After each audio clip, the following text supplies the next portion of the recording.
여러분들 세상을 살다 보면은 좀 힘겨울 때가 있습니다. 특히 저는 이제 아빠 입장에서 보면 한계에 딱 부딪힐 때가 있어요. 한계에 부딪힐 때. 우리 엄마들도 그런 똑같죠. 마찬가지죠. 아이들도 그렇습니다. 우리 중고등학교 학생들뿐만 아니라 우리 중학교 학생들도 자신의 한계를 부딪힐 때가 있죠. 수학을 해야 되는데 수학이 너무 어렵고 국어 공부를 해야 되는데 한글 떼기 더 어려운 우리 유치원생들을 보면은 어려워요. 공부하기 어려워요. 세상을 살다 보면 어쨌든 이렇게 크고 작은 문제들 앞에서 우리가 딱 서게 될 때 막막하구나. 이 일을 어떻게 해결하지? 라는 이런 생각들이 우리에게 이렇게 딱 엄습해 올 때가 있습니다. 그래서 우리가 가족에게 한번 기대어 보기도 하고요. 그리고 친구들을 만나서 한번 채워보기도 하고 술을 마셔보기도 하고요. 또 여행을 가보기도 하고 그렇게 해서 내 마음에 구멍난 곳을 한번 채워보려고 이렇게 해서 계속해서 뭔가를 부어봅니다. 네, 돈도 써보고요. 쇼핑도 해보고 갑자기 근데 그럴 때 갑자기 나쁜 친구가 찾아오는데요. 그 친구의 이름은 뭐냐면 우울이라는 친구입니다. 우울감이라고 할까요? 처음에는 그런가 보다 하는데 점점 나와 가까워져요. 이 우울함이 나의 삶을 그러면서 좀먹기 시작합니다. 좀먹기 시작해요. 긍정적인 생각보다는 부정적인 생각, 좋은 사람들을 만나기보다는 어두운 것, 이렇게 계속해서 안 좋은 방향으로 우울한 친구는 저의 손을 잡고 우리 손을 잡고 이렇게 이끌어갑니다. 이 친구는 나의 구멍난 마음에 많은 것을 채워줘요. 처음에는 채워줍니다. 아까 얘기했지만 술로도 좀 채워지면 행복한 것 같고요. 또 게임으로도 좀 채우면 이렇게 좀 채워지는 것 같고 뭔가 내 마음이 따뜻해지고 또 그리고 내 마음 가운데 만족감이 있게 되고요. 음식을 또 맛있는 음식을 막 먹으면 또 채워지는 듯해요. 그래서 그 모든 복합적인 걸 하는 것이 뭐예요? 여행이지 않겠습니까? 그래서 여행을 가서 술도 먹고, 그죠? 좋은 사람들과 함께 이야기도 나누고, 재밌는 것도 보고, 신선한 것도 경험해보고 하는 여행들을 합니다. 그렇게 하다가 그것도 안 되니까 돈으로 우리 마음을 채워보려고 합니다. 좀 돈으로. 하지만 곧 다른 친구를 데리고 오는데요. 그 친구의 이름은 중독이라는 친구를 데리고 옵니다. 중독이라는 것은요, 누구에게나 있죠. 저도 중독되고 싶은 게 하나 있는데 예수님께 중독되고 싶은 바람이 있습니다. 여러분들은 어떤 중독의 증세를 조금 갖고 계십니까? 우울감, 우울증은 다르잖아요, 그렇죠? 모든 사람들에게 우울감은 있어요. 하지만 우울증은 좀 다른 일이죠, 그렇죠? 우리 마음 가운데, 우리 삶 가운데 중독이 있겠죠. 어떤 중독을 갖고 계십니까? 나는 어디에 중독되어 있나? 이렇게 사람들을 너무 이렇게 많이 만나고 의지하는 것에 중독되어 있나? 인정받으려고 하는 것에? 혹은 쇼핑을 많이 하는 것에 이걸로 나를 채우려고 하나? 혹은 내가 뭔가 허할 때 유튜브를 보면서 계속 새로운 것, 그 새로운 것에 내가 원하는 어떤 방향성을 가지고 새로운 것을 자꾸만 갈구하는 새로운 것에 자꾸만 그러나? 아니면 그냥 말초신경을 자극하는 어떤 그냥 이렇게 미디어를 통해서 나를 채우려고 하나? 어디에 여러분들은 중독성을 갖고 계신가요? 어디에 나는 연약한 자입니다. 자존감이 높은 사람들은 사람들 앞에 막 나서려고 하지 않죠. 그죠? 자존감이 높은 사람들은 사람들 앞에 이렇게 막 나서서 나 이거 잘해요. 나 이거 정말 이렇게 할 줄 알아요. 나 이렇게 기타도 칠 줄 알아요. 나 이렇게 드럼도 칠 줄 아는 사람이에요. 이런 얘기 잘 하지 않습니다. 왜요? 나 괜찮은데? 나 그렇게 인정받지 않아도 괜찮아. 그것은 어디서 시작됩니까? 우리의 뿌리인 어떤 존재로부터 시작되는 겁니다. 자존감이라는 것은. 하지만 이 중독이라는 친구는요, 나를 처음에는 우울이라는 친구가 나와서 내 손을 붙잡고 여기도 데려가고 저기도 데려가고 하면서 삶의 즐거움 혹은 내 마음을 채워주곤 합니다. 근데 그 친구가 데리고 온 또 다른 친구가 내 왼손과 오른손을 잡은 우울과 중독이 나를 어떻게 합니까? 이제는 조금 피곤하게 해요. 즐겁지만 피곤하게 하는 거예요. 그러면서 요즘 한국에 보면 굉장히 많은 중독의 증세들이 있죠. 그죠? 대한민국의 20대, 30대 친구들 사이에서 중독의 문제가 굉장히 심각해지고 있다고 합니다. 우리가 술 문제만 봐도 그렇죠. 옛날에는 이제 알코올 중독자라고 하면은 몇 살, 우리가 상상하는 알코올 중독자는 몇 살이에요? 40대, 50대, 그죠? 우리가 어렸을 때 봤으니까 너무 어른같이 보였던 40대, 50대. 혹은 한갑이 넘었던 어떤 할아버지, 코가 빨갛고, 이렇게 비틀거리시면서, 소주병을 하나 들고, 이렇게 뭐 드시다가, 아무데나 이렇게 노상방뇨 하시고, 막 그런 어른들의 모습을 생각하잖아요. 근데 20, 30대 친구들이 어때요? 알코올 중독에 굉장히 시달리고 있다. 왜요? 혼자 돈이 없어. 그래서 친구들이랑 먹을 돈도 없고 하니까 집에서 한 잔씩 나의 행복을 위해서 한 잔씩 밤에 혼자 혼술하던 그 문화가 어떻게 해요? 젊은이들의 삶을 갉아먹기 시작합니다. 연예인들은 나와서 그렇게 술을 먹으면서 방송을 하고 TV에서도 그런 방송이 있고 유튜브에서도 굉장히 많은 연예인들이 술을 드시면서 그래서 방송을 합니다. 근데 그것을 통해서 어떻게 돼요? 모든 사람들이 알고 있어요. 이거를 계속하면 좋지 않다. 술이란 것을 계속 먹으면 빨리 죽는다. 암에 걸릴 확률이 뭐 60% 이상이 늘어난다. 여러 가지 뭐 우리가 우울감이 더 생긴다. 그죠? 먹으면 행복해야 되고 더 뭔가 해피해져야 되는데 우울해지는 거예요. 더 중독으로 이제 단계로 들어가게 돼요. 그래서 그것이 나를 채우다가 나에게 더 큰 구멍을 만들어내 버리는 거예요. 내 마음 가운데. 그래서 마음에 병이 들어서 아파집니다. 이제는 내가 어떻게 해볼 수 없는 단계까지 나아가면 중독으로 이제는 치료를 받아야 됩니다. 이게 어른들이 말씀하시길 친구를 잘 사귀어야 한다라고 말하지요. 그죠? 우리는 우울이라는 친구를 사귀면 안 돼요. 중독이라는 이 친구를 사귀면 여러분들 잘 될 수가 없어요. 그죠? 알고 있으면서도 선택하는 거죠. 이게 중독인 거예요. 알아. 나는 지금 내가 뭘 해야 되고 내가 어떤 일을 지금 준비해야 되고 내일 어떤 일을 해야 될지 아는데도 불구하고 나는 지금 중독된 일에 빠져드는 거죠. 내가 중독된 일, 그 일에 내 몸을 맡기는 거예요. 그리고 이 중독이라는 친구가 나를 어떻게 해요? 이제는 손을 잡고 데려가던 친구 같았던 이 존재가 이제 내 멱살을 잡고 끌고 가. 그래도 나는 이제 힘이 없어서 그 친구에게 끌려다니게 되는 것이 바로 우리라는 거예요. 참 좋고 참 편했거든요. 처음에 참 좋은 친구였거든요. 눈에 보이고 쉽게 구할 수 있는 드라마나 쇼츠에 빠져들고 행복했거든요. 그런데요, 그것이 우리의 목을 죄운다. 그것을 요즘에는 유튜브에 굉장히 많이 나오죠. 그죠? 우리를 자극하는 어떤 것들이 우리를 죽인다. 우리의 뇌를 망가뜨린다. 하지만 우리는 빠져나올 수가 없죠. 빠져나올 수 없다면 중독입니다. 남의 문제가 아니에요. 나는 삶을 잘 살고 있고 직장 생활을 열심히 하고 있고 아빠로서 엄마로서 나의 역할을 하고 있는데 3일만 끌어버린 거예요.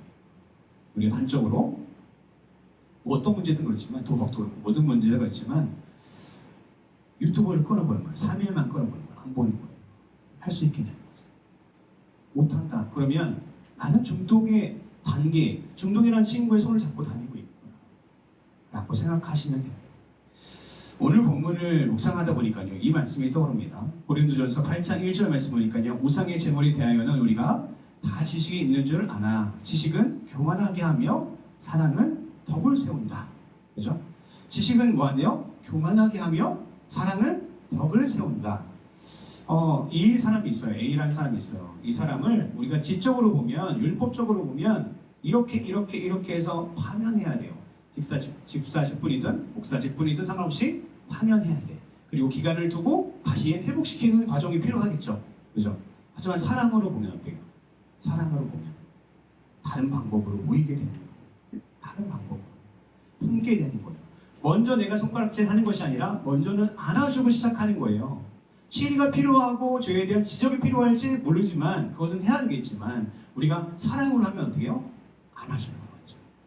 내 자식의 문제를 갖고 우리가 안고 어제 엘리미 얘기를 또 먹었으니까 엘리미가 뭐 잘못했어요. 그래가지고 엘리미가 맴매를 한다니까 너무 무서워하는 거예요.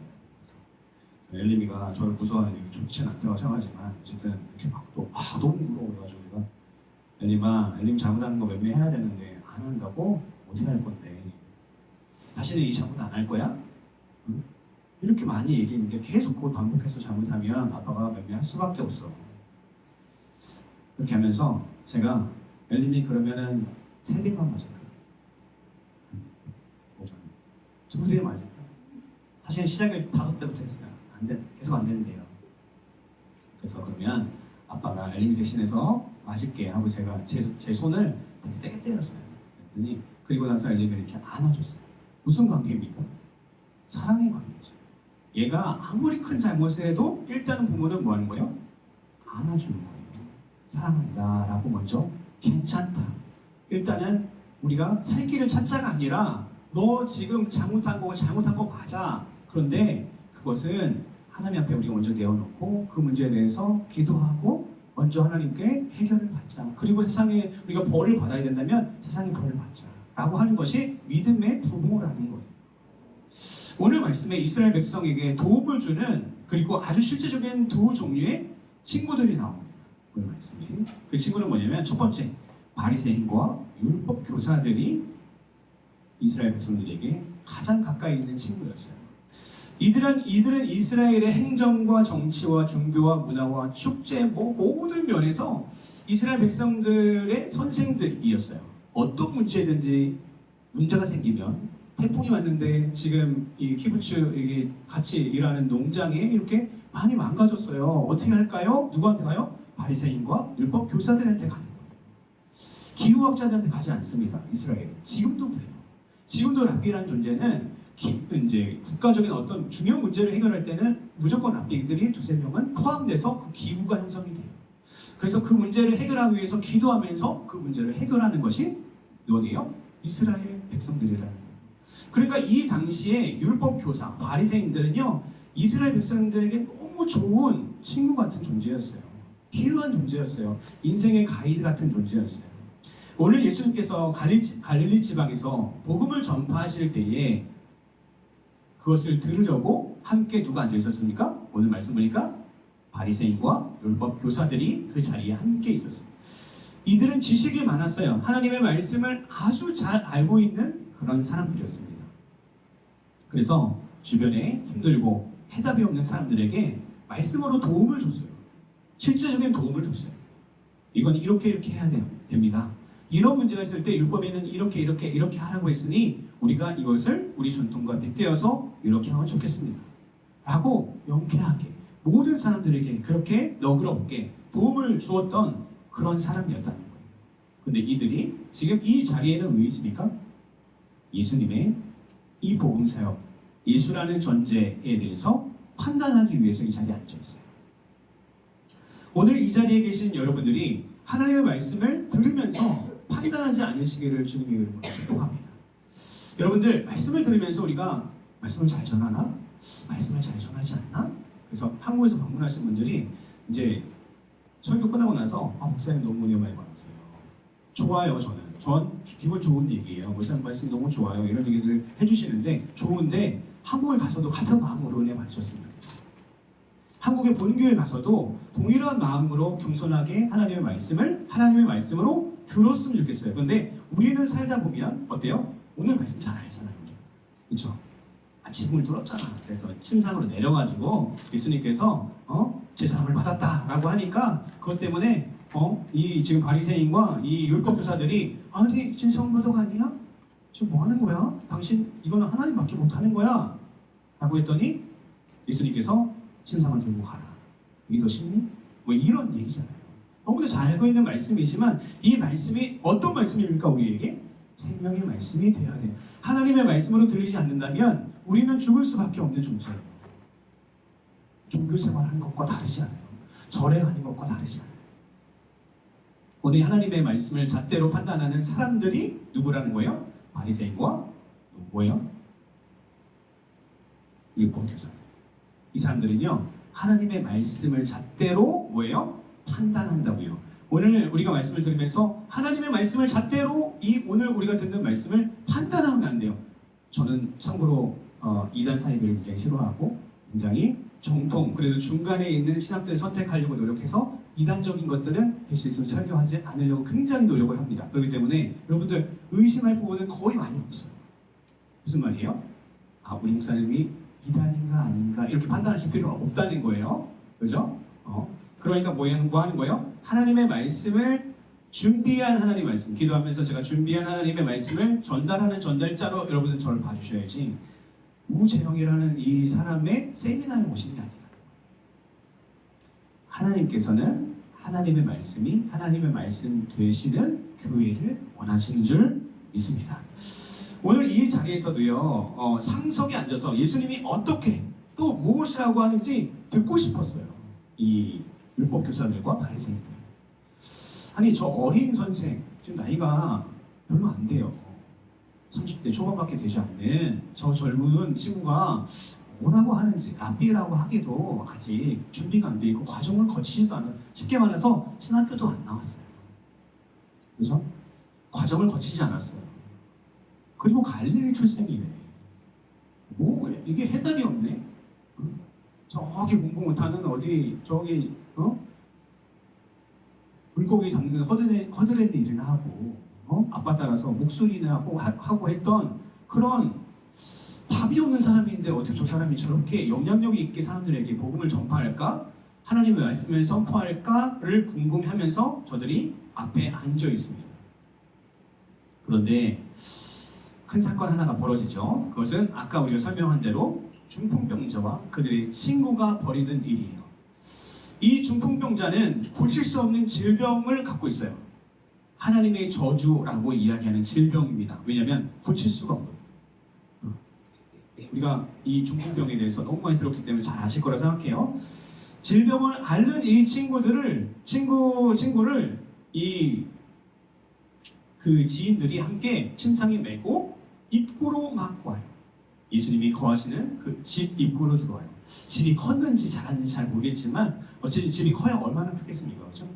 집으로 와요. 근데 수많은 사람들이 예수님을 보기 위해서 예수님의 말씀을 듣기 위해서 그 자리에 몰려들어 있었다는 거예요. 그래서 상식적으로 이해되지 않는 일들을 벌입니다.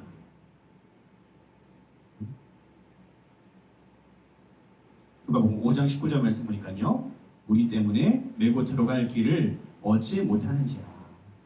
그래서 어떻게 했대요? 지붕에 올라가 기와를 벗기고 병자를 침상째 무리 가운데 예수 앞에 달아 내렸다. 여러분들 이스라엘은요 유럽과 같이 혹은 지금 현대 우리 시골 동남아시아처럼 베트남도 굉장히 기와를 많이 쓰죠. 그죠? 시골 가면 기와를 많이 쓰는데 그런 기와를 쓰지 않았어요. 그러니까 이거는 번역을 할 때 한국적으로 번역을 한 건데 그래서 오늘 본문에 기와라는 단어의 원어를 보면 캐라몬이라는 걸 쓰는데 점토라는 뜻이에요. 점토를 굳힌 것 그 안에 뭘 넣고요? 보통 즙을 넣죠. 이렇게 식물을 말린 것을 넣어서 점토를 딱딱하게 해서 뭐를 만들어요? 천장을 만들어요. 그러니까 우리가 생각하는 이 집의 형태가 아니에요. 그래서 올라가다 기와가 이렇게 떨어지고 그런 일이 없어요. 그냥 전에도 한번 말씀에 보여드렸지만 이스라엘의 집은 이런 집이었어요. 이런 집. 이거 빼고 다 빼고 이런 집이었어요. 평평한 집이었고 그 옆에 계단이 있어서 이렇게 쭉 올라와서 이렇게 올라오면 평평한 옥상이 있었어요. 옥상이. 그죠? 이 옥상에서 올라와서 뭘 하냐면 명상도 하고요. 기도도 하고요. 산책도 하고요. 여유 있는 시간을 보내기도 하던 그런 평평한 옥상이었다는 거예요. 이 옥상 있는 곳, 그곳에서 올라가서 점토와 짚을 기초로 한 것을 뭐예요? 조심스럽게 뭐 하기 시작하는 거예요? 뜯어내기 시작하는 거예요. 그걸 알고 이미 곡괭이와 뭘 갖고 왔을까요? 안 되니까 어떻게 해요? 몸을 씁니다. 자기 갖고 있는 모든 물건을 동원해서 흙을 파내는 거예요. 파내면 그 안에 집이 있고 집을 뜯어내는 거예요. 여러분들 이 말이 그렇지 건물을 질 때 그래도 나름대로 튼튼하게 짓지 않겠습니까? 그죠? 그리고 흙으로 진 이 집이 만약에 천장이 뜯기기 시작하면 어떤 느낌일까요? 그 안에 있는 사람들, 여러분들 이 안에 있는 지금 느끼고 있어. 상상이 되시죠? 어떨까요? 아니 뭐 하는 거야? 집주인이 바로 뛰어나왔겠죠. 당신들 뭐 하는 겁니까? 내 집이야 이거. 뜯으면 안 돼요. 뭐 하시는 거예요 지금? 차라리 일로 들어오세요. 내가 길을 열어줄 테니까. 말이 통하지 않아요. 막 듣기 시작합니다. 얼마나 흙먼지가 많이 나고 흙이 많이 떨어졌는지 우리가 상상해 볼 수 있죠. 기침이 나고 재채기가 나고 힘들었을 거예요. 침상이 내려가야 하니까요. 얼마나 넓은 면적을 뚫어야 될까요? 그죠?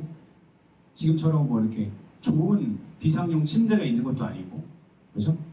침대가 이만하다면 그래도 한 3분의 2는 뚫어야 이렇게 내려갈 거란 말이에요. 그러니까 천장에 구멍이 뚫리고 걷어내는 시간에 너무 많은 먼지와 흙들과 덩어리들이 떨어졌을 거란 말이에요.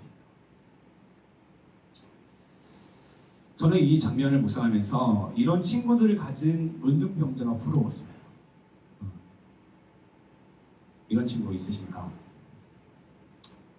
내가 죽게 되면 나를 막 찾아와서 나를 어떻게든 살려보려고 나를 떠매고 여기저기 다닐 수 있는 친구. 가족이 될 수도 있죠. 저는 가족도 친구라고 생각하거든요. 가족들도 될 수 있죠. 세상을 살면서 두세 명의 진정한 친구만 있으면 성공한 거라고 우리가 얘기하죠, 어른들이. 그런 의미에서 이 문둥병자는 너무 고맙고 감격했을 것 같아요. 이 문둥병자를 떠매고 갔던 그 친구들을 바라보고, 그리고 그 천장을 파내고 있는 친구를 보면서 그만해도 돼. 나 너희들이 여기까지 나 데리고 온 것만 해도 나 그냥 만족해. 나 괜찮아. 라고 힘없이 얘기했을 거예요. 그 집 안에 예수님과 함께 있던 사람들은요, 너무 짜증났겠죠. 저 같았으면 진짜 짜증냈을 것 같아요. 예수님은 짜증 안 났을까요?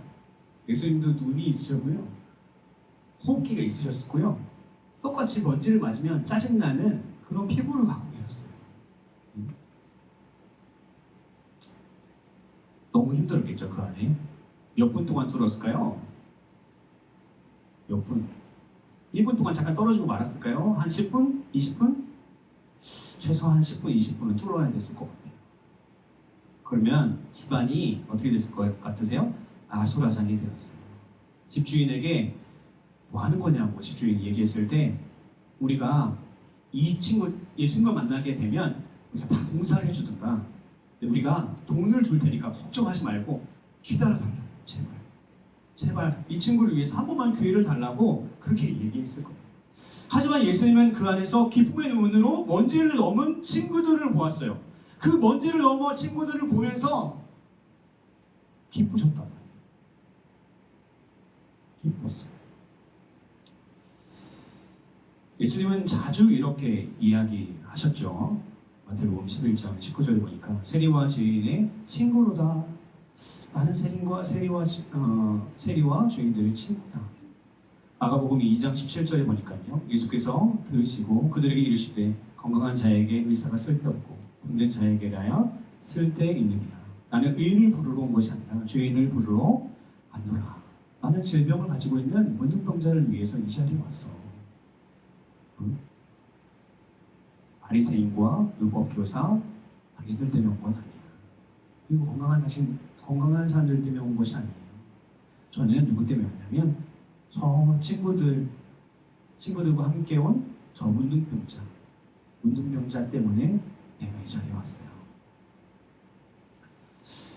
지금 예수님도 먼지에 숨이 막히고 오천으로 입을 막고 코를 막으면서 위를 바라보셨을 때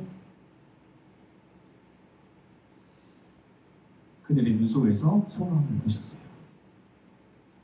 간절이라는 소망.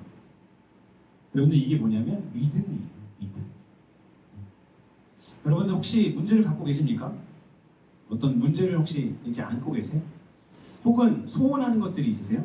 어떠십니까? 소원하는, 내가 정말 우리 자녀가 이렇게 됐으면 좋겠어. 아니 혹은 우리 남편이 이렇게 됐으면 좋겠어. 혹은 나는 이렇게 살고 싶어. 라는 그런 간절한 소원이 있다면 여러분들 믿음을 가지셔야 돼요. 누가? 우리 예수님께서 그 문제를 그렇게 좋게 바꿔주실 거라는 믿음이 있어야 돼요. 근데 그 믿음이 어떤 거예요? 어떻게 있어야 되냐면 간절함으로 있어요. 여러분, 간절함 없는 믿음은요 아주 약한 믿음이에요. 겨자씨만한 믿음이 있어도요 그 겨자씨가 진짜 씨앗이어야지 그것이 땅에 심겨서 나무가 되고요 그것에 새들이 깃드는 것이 그 씨앗이요 힘이 없고 매갈이 없고 썩어도 싹이 날 수 없는 그런 씨앗이면 작고 큰 것이 중요하지 않다는 거예요. 우리에게 무엇이 있어야 되는 거예요? 간절함이 있어야 돼요. 주를 향한 간절함이 없는데 무슨 역사가 일어나겠습니까? 왜요? 간절함 안에 믿음이 있어요. 여러분, 간절함이 없으면요 되면 되고 안 되면 말지 라는 마음으로 하면요 여러분 직장생활 하시죠. 혹은 공부하잖아요. 우리 학생들 사역도 하시고 되든가요? 그냥 그렇게 그냥 편하게 대강 그러니까 하다가 멈추고 하다가 포기하고 하다 낙담하는 거죠. 그렇게 하지 않고 어떻게 해요? 철저하게 내가 할 수 있는 최선을 다해서 그 일을 할 때 그 간절함이 뭐를 이루어내는 거예요? 하나님의 마음을 움직이기 시작한다는 거예요. 문둥병에 들린 이 사람에게 필요한 친구는 누구입니까? 이 일이 옳으냐 그르냐 바리새인과 율법교사 이 사람들이 이 문둥병 걸린 사람의 친구인가요? 아니요. 정말 유대인들의 친구, 이스라엘 사람들의 친구가 바리새인과 율법교사인가요? 객관적인 얘기를 할 수 있어요. 하지만 정말 살릴 수 있는 사람, 지식으로 판단할 수 있어요. 하지만 정말 우리를 살릴 수 있는 존재는 누구라고요? 바로 예수 그리스도라는 거예요. 우리를 향한 안타까운 마음이 있는 존재, 우리를 향한 컴패션을 갖고 우리를 보시면서 안타깝다. 예수님께서는 이 표현을 정말 많이 쓰세요. 사복음서요. 우리를 보시고 안타까워하는 목자를 잃은 양과 같구나. 그냥 길을 잃고 방황하고 있구나. 오늘 말씀을 우리가 보면서 발견해야 될 것이 있는데요. 첫 번째, 믿음의 친구들이 필요합니다. 여러분들, 믿음의 친구가 필요해요. 나는 나 나름대로 이렇게 살고 있는데 내가 정말 힘들어질 때가 있거든요. 그럴 때 누구를 찾아가야 돼요? 믿음의 친구를 만나야 돼요. 나에게 믿음으로 이야기해 줄 수 있는, 나에게 예수님의 말씀으로 빗대어서 얘기해 줄 수 있는, 하나님의 말씀 구절들을 나한테 줄 수 있는 그 사람들을 찾아가고 기도하고 이야기해야 된다는 거예요. 우리는 약한 존재이죠. 그래서 하나님은 예수 그리스도를 머리로 세우신 교회 공동체를 세우셨어요. 교회는 하나님을 예배하고 찬양하는 공동체이지만 동시에 서로가 서로를 세워가는 공동체라는 거예요. 나는 힘들어. 나 오늘 예배드리기가 너무 힘드네. 그래도 어떻게요? 그래도 맡은 게 있으니까. 함께하는 우리 팀들이 있으니까. 함께 이렇게 예배드리는 사람들이 있으니까 내가 가서 예배드리고 그래도 함께 식사하면서 내가 믿음으로 풀어나가야지. 내가 믿음으로 이 문제를 해결해야지. 함께 예배하는 공동체를 바라보면서 우리는 그렇게 해야 된다는 거예요. 그래서 우리가 힘들고 어려운 마음이 들 때 믿음의 친구가 필요한 거예요. 만나서 세상적인 이야기 하는 것도 좋습니다. 네, 해야죠. 자녀들 교육하는 정보도 필요하고요. 우리가 먹고 사는 문제도 이야기해야 되고요. 여러 가지 필요하지만 우리에게 정말 필요한 건 뭐예요? 우리 안에 있는 예수 그리스도에 대한 묵상과 소망을 나눌 때에 우리에게 참 기쁨과 우리 안에 우리가 바라볼 수 있는 가장 귀하고 소중하신 우리 예수 그리스도를 바라볼 때 우리에게 새 것이 이제 피어나게 됩니다. 새로운 꽃이 피어나게 됩니다. 이제 고목과도 같이 이제 굳어져 버리고요. 한 30대는 잘 몰랐는데 한 40대 되니까 약간 굳어지는 느낌이 있어요. 몸이 굳어진다는 게 아니라 정신이 좀 굳어지는 것 같아요. 뭔가 옛날에는 부들부들 했는데 뭔가 이거 해? 네 하고 할 수 있는 사람이었는데 요즘에는 좀 굳어지는 것 같아요. 예수님께서 우리에게 다가오시면 우리의 모든 것이 풀어집니다. 왜요? 그분이 우리를 사랑하시기 때문에 그래요. 세상적으로 아무리 좋은 이야기를 해도요 우리 안에 채워지지 않는 것, 그래서 의도적으로 자꾸 예수님의 이야기를 하고요 간증들을 하고 나눠야 된다는 거예요. 누구와 함께? 눈에 보이는 교우들과 함께, 눈에 보이는 나의 친구들과 함께. 근데 우리는 항상 특별한 사람을 찾아요. 어떤 사람이요? 나를 이끌어줄 수 있는 좋은 사람. 그런 사람들이 호치민에도 있겠죠. 그죠? 우리 교회 안에 없으면 다른 교회도 있겠죠. 그런 사람을 찾아가요. 찾아가서 그 사람과 교제해보면 결국은 어떻게 됩니까? 실망해요. 그런데요, 더 실망해요. 왜요? 사람이잖아요. 그죠? 우리가 무엇을 봐야 돼요? 그래서 두 번째, 우리를 진짜 우리의 친구가 되어주시는 예수님을 봐야 돼요. 그 안에 있는 예수님. 우리가 진짜 친구라고 믿을 수 있는 그 한 분, 예수님을 믿어야 된다는 거예요. 세상의 친구 교우들로 우리를 채울 수 없는 것을 우리는 뭘로 채워야 돼요? 예수 그리스도. 의사가 되어주시고 우리 아버지가 되어주시고 우리의 친구가 되어주시는 그 예수님 앞에 우리는 나아가야 된다는 것입니다. 말씀의 지식자, 오늘 이 자리에 함께하고 있는 바리새인과 율법 교사들, 그걸로는 안 돼요. 그걸로는 안 돼요. 판단으로는 안 돼요. 예수님처럼 우리는 사랑하고 안타까워하며 치료해 주어야 된다는 거예요. 뭘로 치료합니까? 예수님으로 치료하는 거죠. 근데 그 일이요, 완벽하지 않은 내 옆에 있는 사람, 완벽하지 않은 내 옆에 있는 이 성도를 통해서 나를 위로하신다는 거예요. 예수님께서 우리가 나와서 교회 와서 막 금식하면서 하나님 살려주세요, 나 지금 이렇게 힘듭니다 라고 막 간구해도 하나님께서 위로 주시지만 그것을 그 은혜를 나눌 때 하나님께서 더 감사함과 기쁨을 우리에게 허락하여 주신다는 거예요. 이사야 61장 1절 말씀 보니까요, 주 여호와의 영이 내게 내리셨으니 이는 여호와께서 내게 기름을 부으사 가난한 자에게 아름다운 소식을 전하게 하려 하시니라. 나를 보내사 마음이 상한 자를 고치며 포로된 자에게 자유를, 갇힌 자에게 노임을 선포하며. 우리 예수님께서는요, 우리 질병으로 포로되고 영적으로 아프고 우울함에 괴로운 모든 자녀들을요 사랑으로 품으시고 자유하게 하시는 분이 우리 예수님이라는 것을 여러분들 기억하셨으면 좋겠습니다. 여러분들이 믿음의 친구를 찾으셨으면 좋겠습니다. 혹은 내가 믿음의 친구가 내 옆에 없다면 내가 그 믿음의 친구가 되셨으면 좋겠습니다. 남들을 세워줄 수 있는 믿음의 친구. 그리고 우리가 정말 바라봐야 될 것, 우리 주변에 있는 믿음의 친구의 속에 있는 예수 그리스도죠. 내 안에 계신 예수 그리스도, 참 친구 되신 그 예수 그리스도를 우리가 붙들고 나아가는 한 주간 되시기를 주님의 이름으로 축복합니다. 이제 기도하겠습니다. 거룩하신 주